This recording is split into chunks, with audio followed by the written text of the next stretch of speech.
હમણાં તો એક જણો ગોવા ગયો, ગોવા પથરી થઈ છે.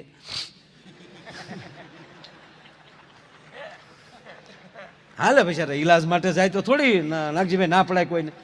એક ભાઈ પૂછ્યું કે પથરી થાય તો શું કરવું? તા કે નાની હોય તો દીવ જવાનું, મોટી હોય તો પથરી હોય તો તમારે ગોવા જવાનું. લે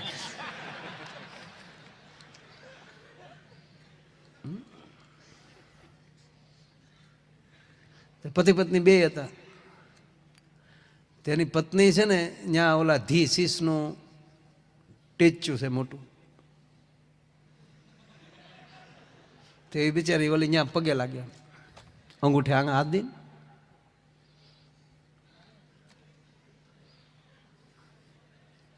તેનો પતિએ કીધું મને લાગી ને ન્યા પગે લાગી તે તો બોલી કે તું આમ લટકી જા તો તને પગે લાગુ.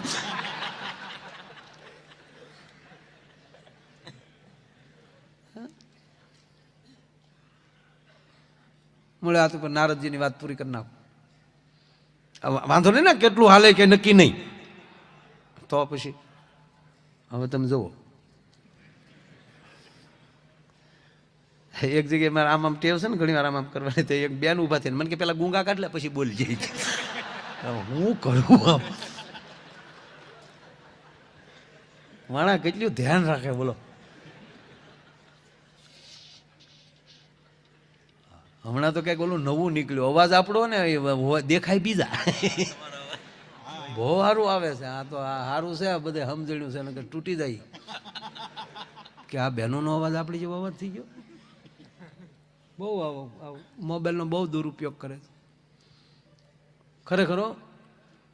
અને તમે જુઓ વોટ્સઅપમાં એવું જ ફરતું હશે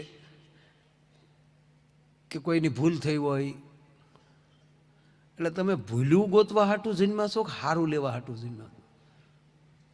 તમારે જો ભૂલ્યું જ ગોતીને જો સ્વીકારવું હોય તો તમારે હોટલમાં જમવા ન જવું જોઈએ, ગટરમાં રોટલી તણાતી હોય ખાઈ લેવી જોઈએ.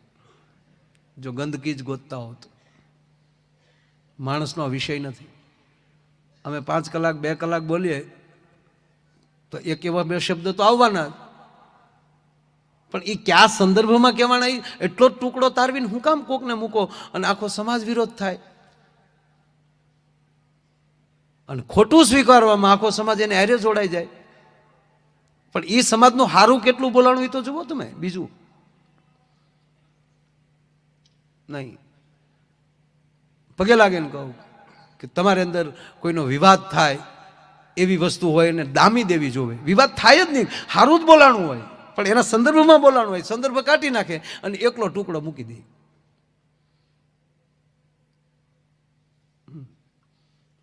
સારું છે હવે બે માણા બાંધતા નથી, નકર કેટલી ક્લિપો આવતા.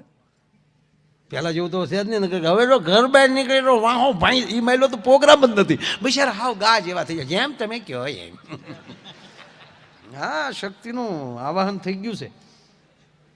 હા, એક ભાઈ આમ કે હું હાવર જેવો માણસ હતા, ઘેરે જ બોલતો નતા, ઘેરે હાવર બહુ ને પણ શક્તિ સવાર થઈ જાય.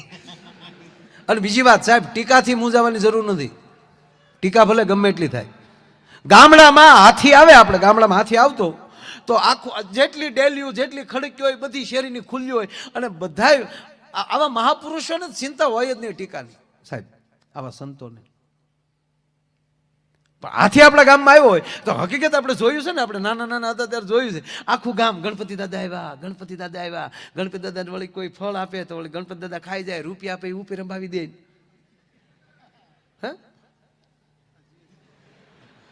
ગણપતિ કહે છે કોઈના ભાગનું ન ખવાય, આલ્યો લઈ લો, આલ્યો ઉપાડો.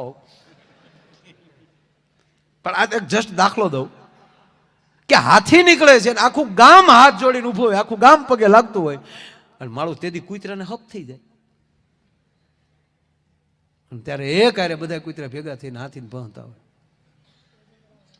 હવે એ કૂતરા હું કામ ભહે અને એની ભાષા તો આપણે સમજતા નથી ને આપણી ભાષા એ હટ એટલું જ ફલે ગુલગુલ એટલું જ સમજે છે. એને સામે તમે દુહાસન ગાવ કઈ પૂછડી લડાવે નહીં, હમણાં ડબાકડામાં નહીં નહીં હલે જ નહીં પૂછડી. કારણ કે એને બે જ ભાષા સમજાય. અમુક માણસ એવો થઈ ગયો સાલો, હટમાં સમજે છે નહીં.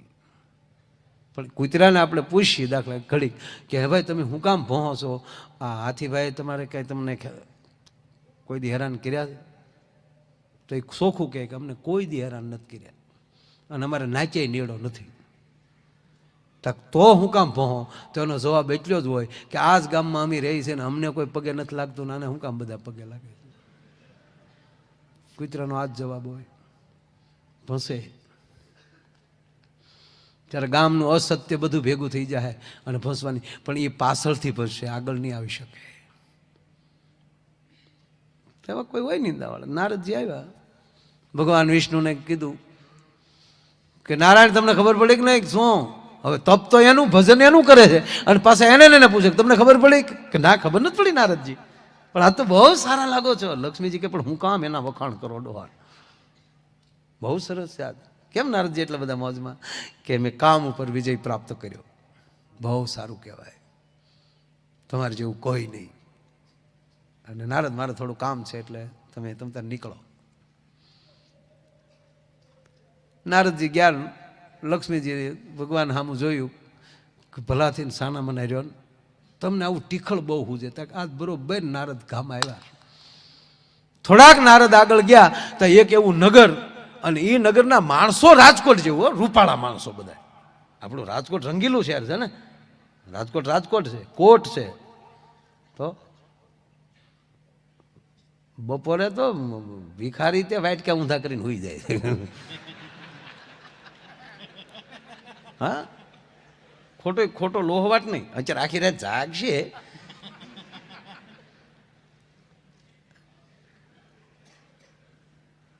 સારું, ખરેખર સારું. સૌરાષ્ટ્રનું કાળજું છે રાજકોટ. એવા માણસો રૂપાળા. નારદજીને થયું કે ઓહો, કેટલું નગર સુંદર છે.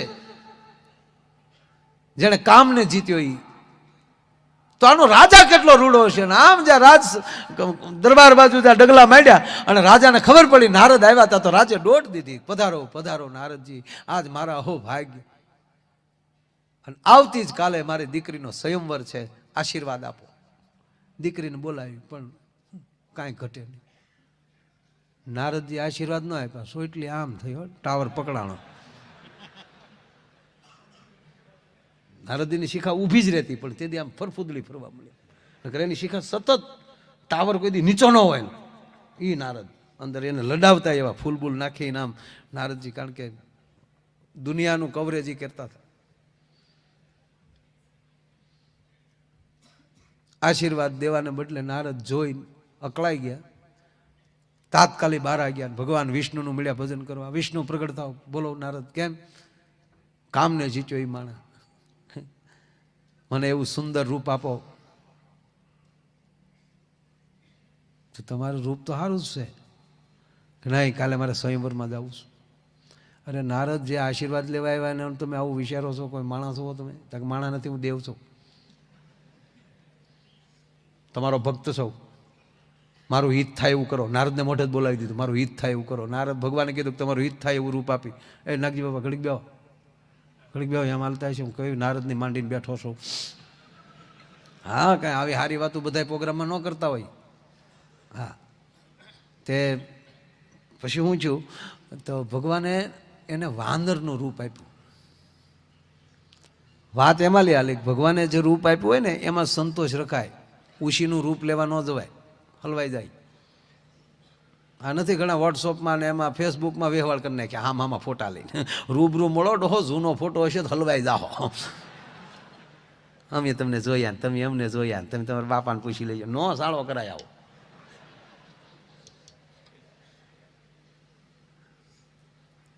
નારદનું રૂપ વાનરનું મોઢું આપી દીધું ભગવાન.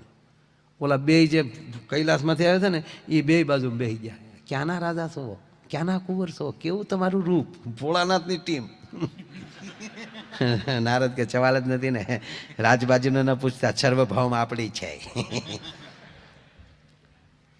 સવારમાં પહેલી લાઈનમાં બેઠા નારદ. ભોળાનાથે હનુમાન થવાનો નિર્ણય તેથી કર્યો. ભગવાનની માયા હાથમાં વરમાળા લઈને આવી અને આને જે વાનરનું રૂપ જોયું, આખી લાઈન મૂકી દીધી.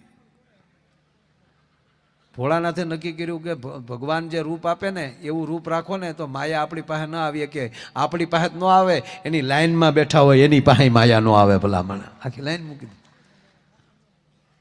તો ઓલા બે પડખે બેઠા હતા ને એણે નારદને કીધું પાછું, કેમ મૂકી દીધા? તો નારદ શું કે, બીજે જોવા જાય ને. તા બોલો બીજો કે એ ખાલી જોવા જાય, આનાથી કોઈ રૂપાળો હશે જ નહીં, પણ છતાં હું નજર ફેરવી લઉં, આગળ જોજો અહીંયા જ આવશે. તો નારદજી છેલ્લે બેઠેલ એને વરમાળા પહેરાવી દીધી. એ ખરેખર વરમાળા લઈને નીકળેલા એ લક્ષ્મીજી પોતે હતા, અને છેલ્લે બેઠેલી વિષ્ણુ પોતે હતા. અને અહીંયા ઓલા નારદ ને ઓલા ગણે કહેવા, આવું થોડું હાલે, તમે કેટલા રૂપાળા. તા તો નારદ વટમાં બહાર વહી ગયા, ઓલા બે વાહે. કે હું આવો રૂપાળો તો આવું છું કેમ? તક છે મોઢું જોઈ લો ને, અરીસો તો હતો નહીં, તળાવમાં પાણીમાં જોઈ લો. વાંદરા હંમેશા પાણીમાં જ મોઢા જોતા. નારદે જ્યાં પોતાનું મુખ જોયું તો વાનરાકાર જોયું, અને અતિ ક્રોધમાં તા તો ઓલા બે રથ લઈને નીકળ્યા. તા તો એની આડા ફરી ગયા. નારદ જોયું તા તો નારાયણ પોતે કે તમે અમારી આવી બેજ્જતી કરી છે, અને આ નારદ તમને શ્રાપ આપે છે કે તમને વાનર સિવાય કોઈ સહાય નહીં કરે, અને તમે મને 14 કલાક તડપાયો છે એક સ્ત્રી માટે, તમારે 14 વર્ષ તડપવું પડશે. નારદે હરાપ આપી દીધો. પછી તો શાંત થયા, ઘણું બધું ભગવાને કીધું. ત્યાં લક્ષ્મીએ કીધું, હું નહોતી કહેતી આડો આને ન શાળા કરાય. ત્યાં કે આમ થોઈ મારે ગાંડી જાવું જ થયું ત્યાં. આ નારદને મારે સપોર્ટમાં લેવા હતા. કહેવાનો મતલબ એટલો છે કે ઉશીના રૂપ લેવા જાહો ને તો ક્રોધિત પણ થશો.